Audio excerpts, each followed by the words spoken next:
Tadi kita bicarakan kehidupan ini adalah kehidupan Allah ini. Adalah tubuh Allah Bapa ini.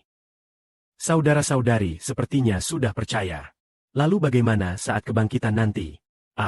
Pertama-tama yang bangkit pertama adalah Tuhan Yesus Kristus. Menjadi kehidupan seperti ini. Dari manusia menjadi Tuhan Yesus. Tepat saat menjadi manusia. Dia adalah manusia. Tetapi roh di dalamnya bukan roh manusia. Adalah dia ingin manusia menerima kehidupannya ini. Maka dia menjadi manusia. Yang berstatus bangkit dari kematian adalah Tuhan. Setelah Tuhan Yesus bangkit dari kematian, Saat menampakkan diri kepada kita. saudara-saudari melihat dia. Tiba-tiba datang ke murid-murid. Di tengah-tengah berkata, Damai sejahtera bagi kalian. Murid-murid tidak tahu dari mana Tuhan datang. Lalu ada sekelompok murid berjalan bersamanya. Ada 2 murid berjalan bersamanya membicarakan tentang Tuhan Kristus disalibkan. Saat memecahkan roti. Saat murid-murid mengenali itu adalah Tuhan. Tuhan segera menghilang kemana? Murid-murid juga tidak tahu kehidupan ini tiba di suatu tempat dalam sekejap. Dalam sekejap tiba lagi di suatu tempat. Kehidupan ini adalah kehidupan yang sangat mulia dan berharga. Maka yang pertama bangkit adalah Tuhan Yesus. Yang bangkit menjadi kehidupan ini adalah Tuhan. Selanjutnya adalah saat Tuhan datang. Saat Tuhan datang yaitu saat kebangkitan adalah orang-orang milik Tuhan Kristus. Apa yang dimaksud saat Tuhan datang? Maksudnya adalah saat sangkakala ke-7 berbunyi. Saat sangkakala ke-7 berbunyi. Orang mati akan bangkit. Orang mati mana yang bangkit? Yaitu saudara-saudari surgawi yang bangkit lebih dulu. Yaitu begitu sangkakala ke-7 berbunyi. Petrus, Paulus, Yohanes yang sudah meninggal. Para rasul itu, murid-murid zaman dahulu yang percaya Tuhan. Mereka akan bangkit lebih dulu. Kelompok mereka ini menjadi kelompok pertama yang bangkit. Selain Tuhan Yesus sebagai orang pertama yang bangkit. Yaitu saat sangkakala ke-7 berbunyi, abad pertama Masehi. Orang yang percaya Tuhan dan orang zaman ini yang percaya Tuhan untuk menerima kehidupan surgawi. Orang yang meninggal itu, mereka akan bangkit duluan. Maka mari kita ambil contoh.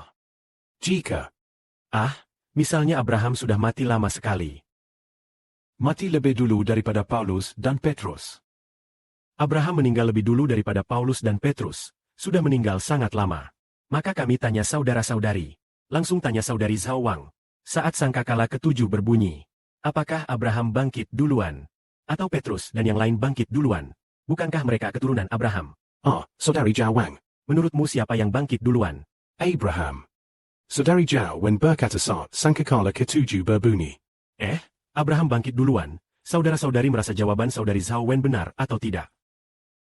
Saudari Zhao Wen berkata, Tidak benar, kan? Memang tidak benar. Saudara Liu Evo tahu jawaban jelasnya, memang tidak benar. Itu karena saat sangkakala ke-7 berbunyi, murid-murid Tuhan bangkit duluan.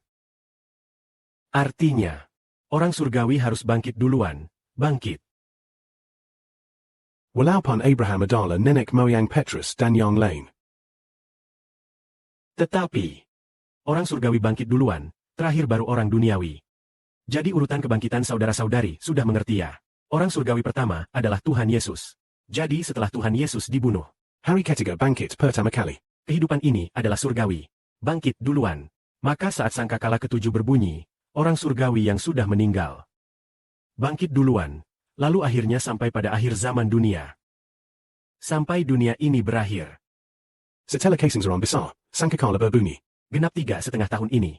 Setelah genap 3,5 tahun, dunia setan baru akan berakhir. Setelah genap 3,5 tahun, dunia setan akan segera berakhir. Maka kesengsaraan besar berakhir. Yesus akan mengangkat orang-orang surgawi ke surga terlebih dahulu. Maksudnya, dalam kitab kehidupan dicatat dulu orang-orang surgawi.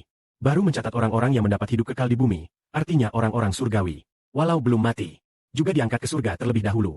Saat waktunya tiba. Misalnya kita ambil contoh, di sini saudari Lude kita, seharusnya dia tidak perlu mengalami kematian. Langsung diangkat ke surga. Jadi misalnya, urutan kebangkitannya, pertama Tuhan bangkit. Sangkakala ke-7 ditiup, mungkin ditiup pada tahun 2038. Tahun 2038 sangkakala ke-7 ditiup. Yang paling kecil, Petrus, Yohanes, Yakobus, Andreas, dan Timotius, para rasul dan murid zaman itu yang telah meninggal bangkit lebih dulu. Dan mungkin juga beberapa saudara-saudari zaman ini jika sudah meninggal. Juga bangkit saat sangkakala ke-7 ditiup. Kita ambil konto. Jika seorang saudari pada tahun 202, Tahun 2035 dibuna all orang jahat. maka dia juga akan bangkit pada tahun 2038. Bangkitlah. Setelah bangkit, mengalami 3,5 tahun lagi. Kaisingsaran besar. Orang yang sudah bangkit tidak perlu mengalami 3,5 tahun itu.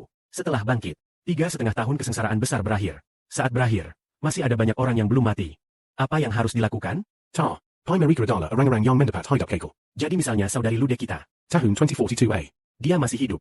Sudah sampai pada akhir dunia ini. Pada saat ini Tuhan akan segera.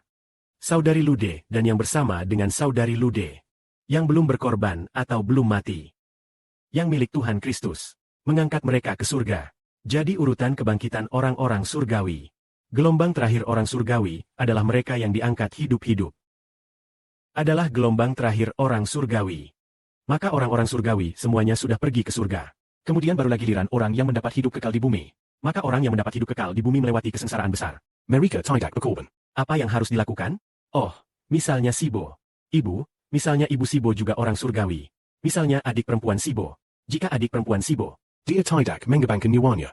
tidak mati, sampai kesengsaraan besar berakhir, dia masih ada. Maka adik perempuan Sibo diangkat hidup-hidup ke surga. Tapi mereka itu orang apa? Adala Orang Yang Mendapat Hidup Kekal di Bumi. Jadi gelombang pertama orang yang mendapat hidup kekal di bumi, adalah yang diangkat hidup-hidup. Sedangkan gelombang terakhir orang surgawi. Kebetulan juga diangkat hidup-hidup. Tapi jika diangkat hidup-hidup, siapa yang diangkat duluan? Diangkat dulu orang-orang surgawi. Akhirnya, setelah orang surgawi sampai di surga dulu. Setelah orang-orang surgawi selesai sampai di surga, barulah giliran orang yang mendapat hidup kekal di bumi. Tapi orang yang mendapat hidup kekal di bumi, gelombang pertama adalah yang melewati kesengsaraan besar. Orang yang tidak mengalami kematian. Mereka juga pergi ke surga hidup-hidup. Orang-orang lainnya harus menunggu setelah genap 1000 tahun. Baru Dipastikan Merika Mendapat Hidup Kekal. Inilah rahasia kebenaran. Orang lain misalnya, Daniel harus menunggu sampai mungkin tahun 2042 atau 43. Dia bangkit. Setelah bangkit, Tentu dia belum langsung Dipastikan Mendapat Hidup Kekal. tentu saja Bapa Surgawi sudah mentakdirkan dia mendapat hidup kekal. Yaitu dia harus menunggu sampai genap 1000 tahun baru bisa menang. Dia akan mendapat kemenangan abadi. Di bumi yang baru. Abraham juga akan bangkit setelah tahun 2042. Setelah bangkit, harus menunggu sampai genap 1000 tahun. Baru mereka bisa dipastikan mendapat hidup kekal. Mengapa demikian? Setiap orang harus melewati ujian iblis. Karena setelah genap 1000 tahun, iblis dilepaskan untuk menyesatkan orang-orang yang bangkit selama masa 1000 tahun itu. Inilah urutan kebangkitan. Akhirnya, setelah 1000 tahun berakhir, orang-orang yang menang, saat 1000 tahun berakhir. Orang-orang yang menang adalah orang-orang di bumi yang mendapat kemenangan abadi. Akhirnya iblis dilemparkan ke lautan API dan Belerang. Akhirnya, semua orang yang ditakdirkan mendapat hidup kekal telah bangkit. Segala kemuliaan bagi Bapa dan Tuhan.